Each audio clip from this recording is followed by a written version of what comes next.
Hi there, happy Financial Friday. I've got some good questions for you, so let's jump right in.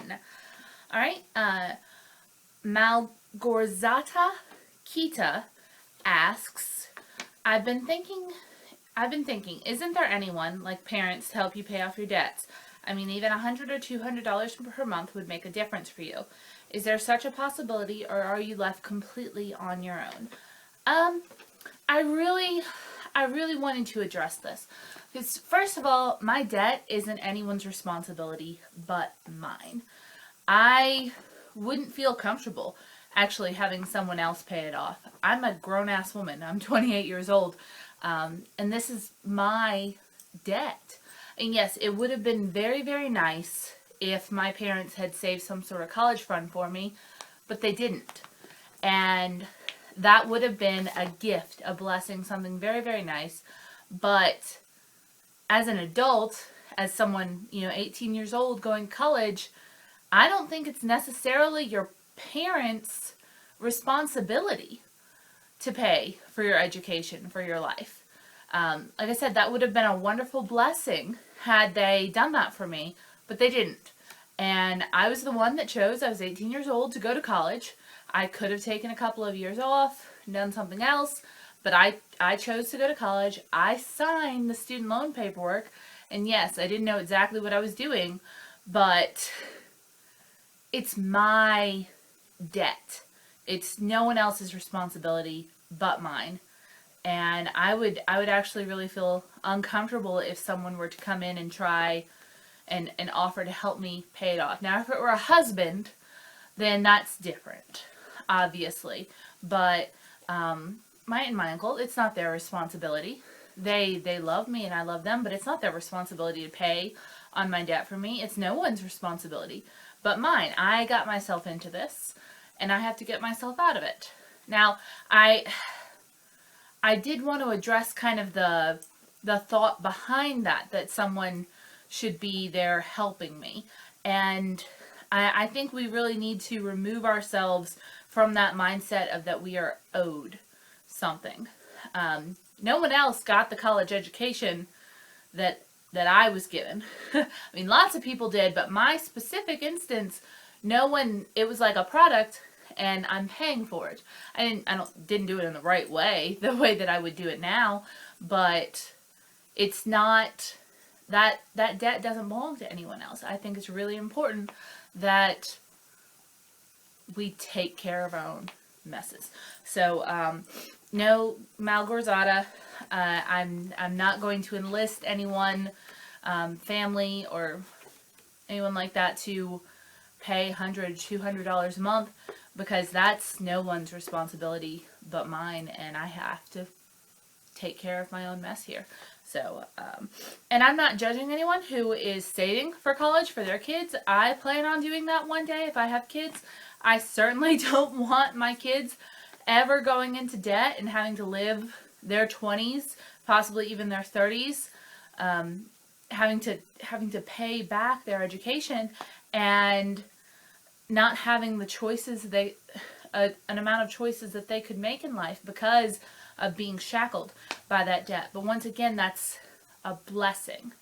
And if they aren't acting in a way that I think is good, Dave says this a lot, if your kids aren't acting the way that you think they should be acting, then he's not going to fund it.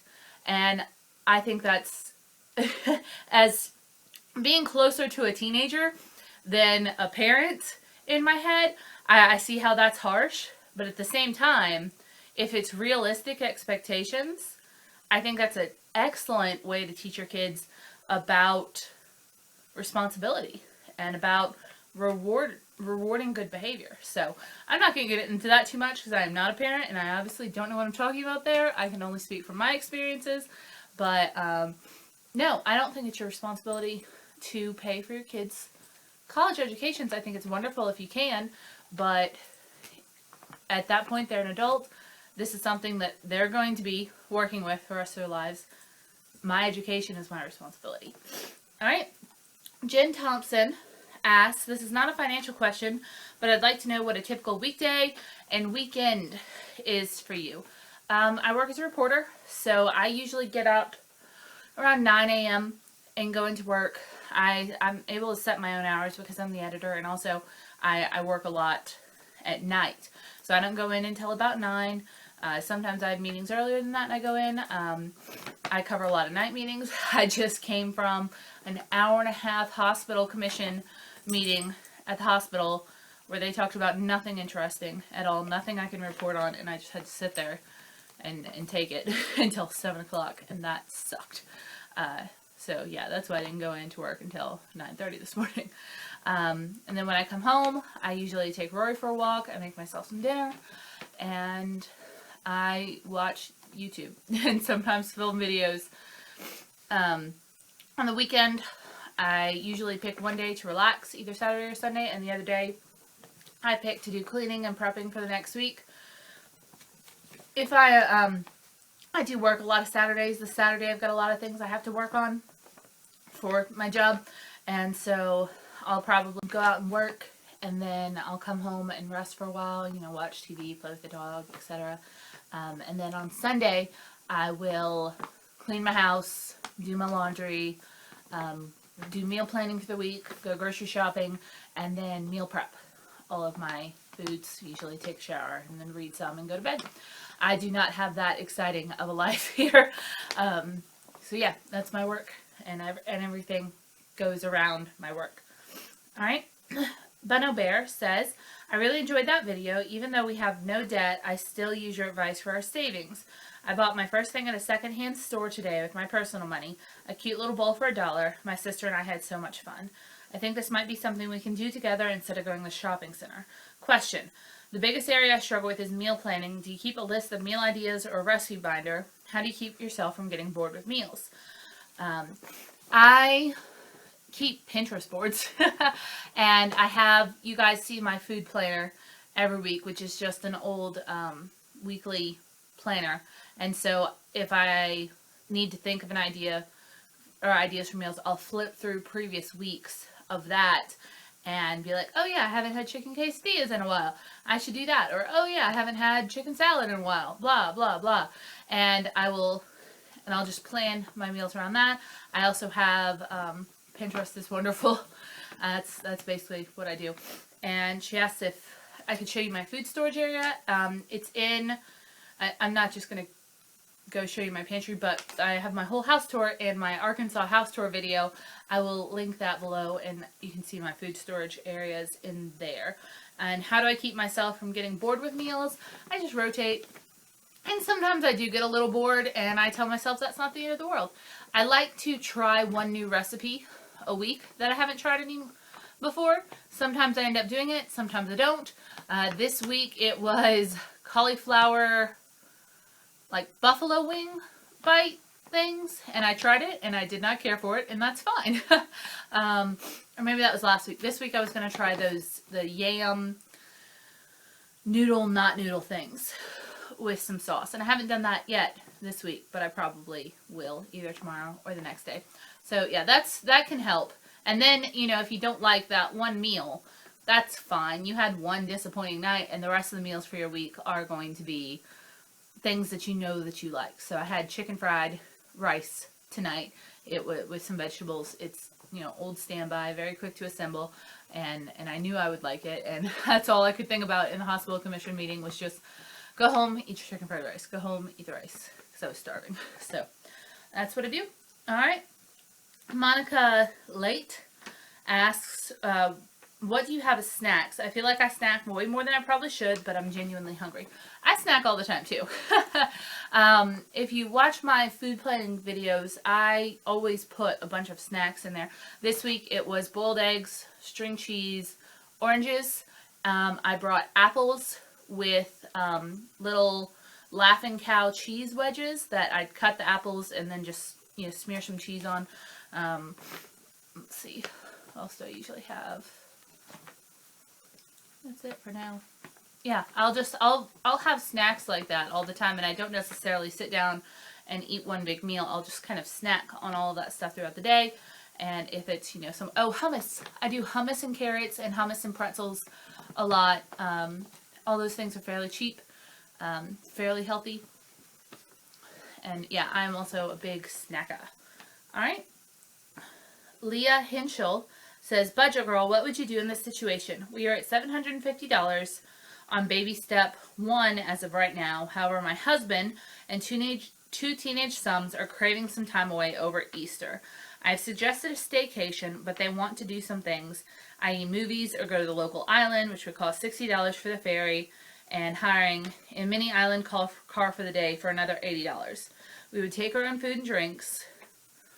My dilemma is I'd rather not spend the money considering how close we are to 1,000.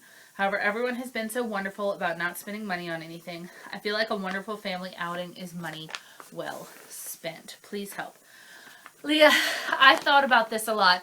And if you were on baby step 2, I probably would have told you, like, find something to sell or, you know, make just a little bit of money and fund a little Easter getaway. That's probably what I would have done. But you're on baby step 1. You just barely started this. And I wouldn't advise anyone to go on a vacation on baby step 1. Baby step 1 shouldn't take that long, and it's really the foundation for your entire journey. So if you're vacationing on baby step 1, if you're, you know, you've just committed to this journey, I think you need to commit to it. And I think your family needs to commit to it. Have some, like, rent some movies in the house and, or go for a picnic at the local park, something free. I cannot advise you to spend almost $200 or even $150 to go on a day outing in BS1, because that would get you almost to your baby step 2. Every single penny counts here. And I know I'm giving you some tough love right now, but you really have to commit to this plan to make it work. And you can't use every single holiday or just the whims, the whim stuff, like we should go to the island for the day, you know, it's only $150 or something. That's probably what got you in this mess. So please don't think I'm hating on you. I understand. I really do. I get it. But on baby step 1, I don't think you should be doing anything but taking an extra job at the pizza place for Easter. I think you should be buckling down, get through that, plow into baby step 2 with vigor, and I think you'll be proud of yourself that you didn't spend money that you don't have to go away for a day or the weekend for a holiday like Easter. Sorry, but that's the way I feel, and you asked, so there you go. All right, let's see. Prettiest Medina M says, I'm totally sold on your meal planning now, as I've made 3 trips to the grocery store this week and forgot what I had at home. And that's not necessarily a question, but I did want to address it. Going to the store once a week instead of a bunch of times a week saves a huge amount of money. And I wanted to actually call myself out on this, because lately, as in this year, I have been to Walmart and the Dollar Tree so many times other than my Saturday or Sunday shopping. And my grocery bill has been out of control because you go in there again and you pick up more stuff. And I'm just kind of publicly shaming myself here, because when I go to the store once and I pick up everything I need, and if I forget something, that's going to have to wait until the next week. I forgot baking soda this week, and I needed that to make some pancakes that I was going to make with the coconut flour that I bought. I didn't get it. So I'm not going back to the store until this weekend, and then that's going to be something in next week's meal plan. Because if I go back to Walmart, I'm going to spend more money than just baking soda. Also, the gas to get there, it's wasting a lot of time. But yeah, shopping once a week for me has been a huge money saver, and I need to get back to it. So yes, thank you, Prettiest Medina, for reminding me of that. All right, Miss Butterfly 2014 says, Hey Budget Girl, I have 3 questions for you. Do you accrue interest on only savings accounts, or is it all sinking fund accounts with Capital One 360? I'll just take these one at a time. Every account that you have through Capital One 360 accrues interest. They're all one is considered a savings account or a checking account, and the rest are considered savings accounts. I consider them sinking funds because that's what I use them for. They don't know, and they don't care. You accrue interest on all of the accounts you have with Capital One 360. It's less than 1%, but it's better than paying a bank. So I will link you to them below. I hugely recommend them. All right, next. How do you account for expenses when you adopted Rory, like adoption fees, food, and apartment fees, pet deposit, pet administration fee, and monthly pet rent?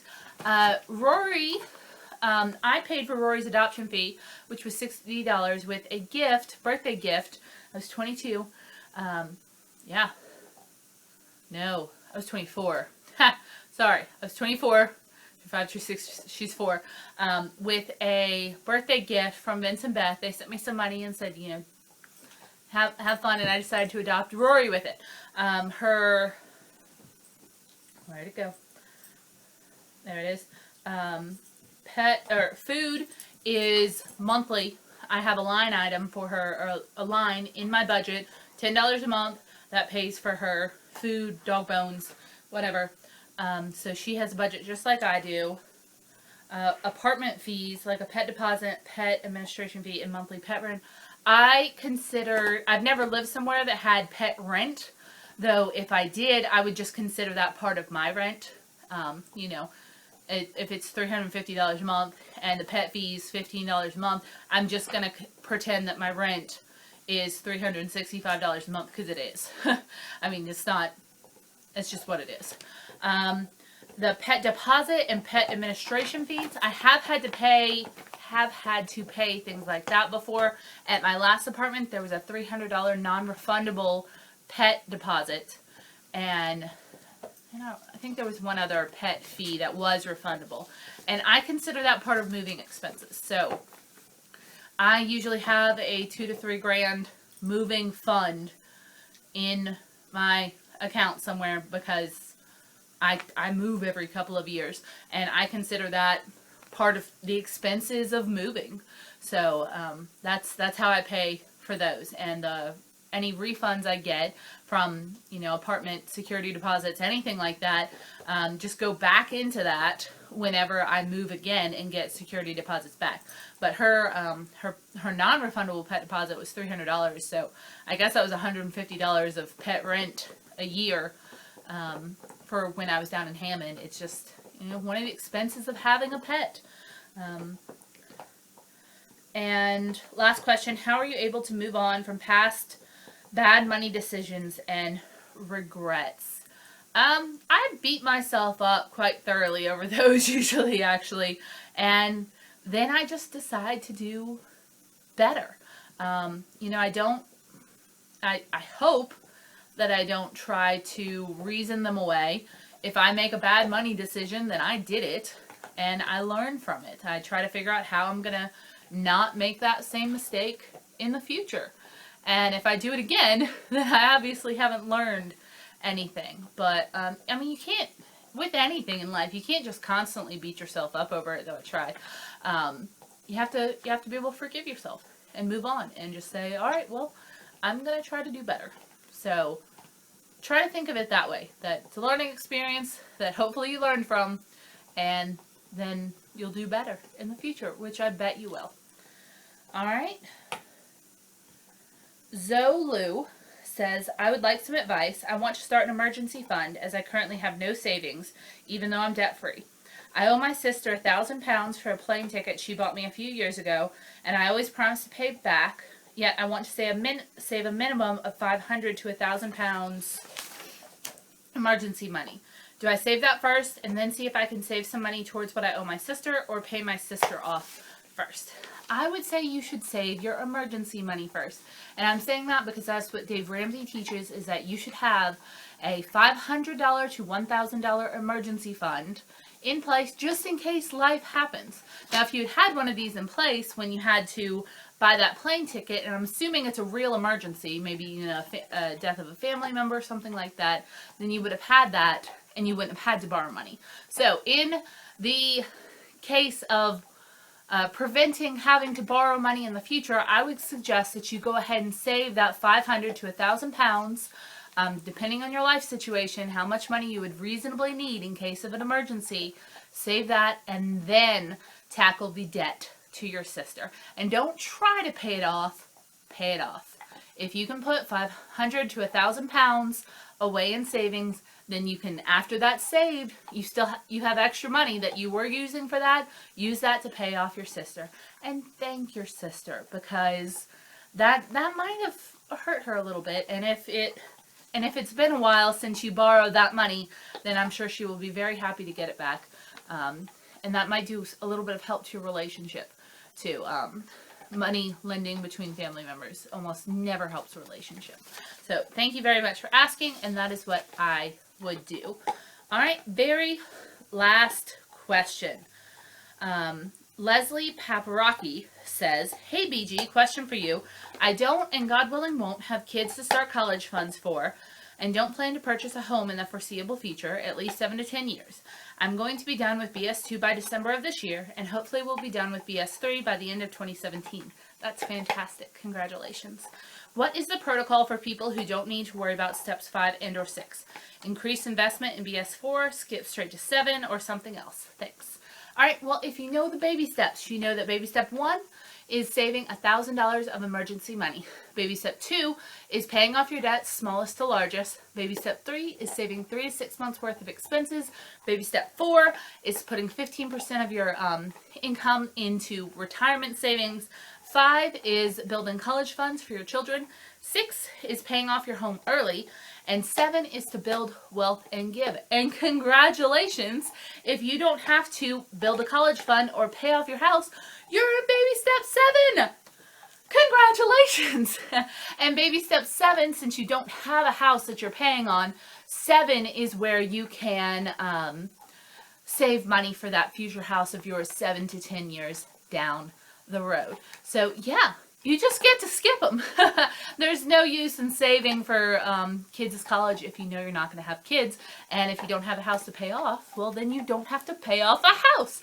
So, yeah, you get to skip straight to 7, and that's wonderful. And congratulations, and good luck in building your wealth and giving like no one else. Speaking of which, I saw some things that need to be congratulated.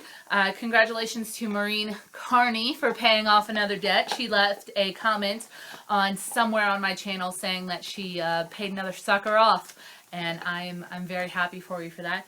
And also congratulations to Shannon Elaine for finishing baby step 3 last week. Computer 5! That is amazing! Congratulations, you guys. I get so excited when I get to do that stuff. And I get so excited when you guys get to do that stuff, because we're all winning. We're all winning with money. So let me know when you guys hit the milestones, and I will totally give you a shout out, because you deserve it. And we will celebrate together because we get it. Yeah, get it.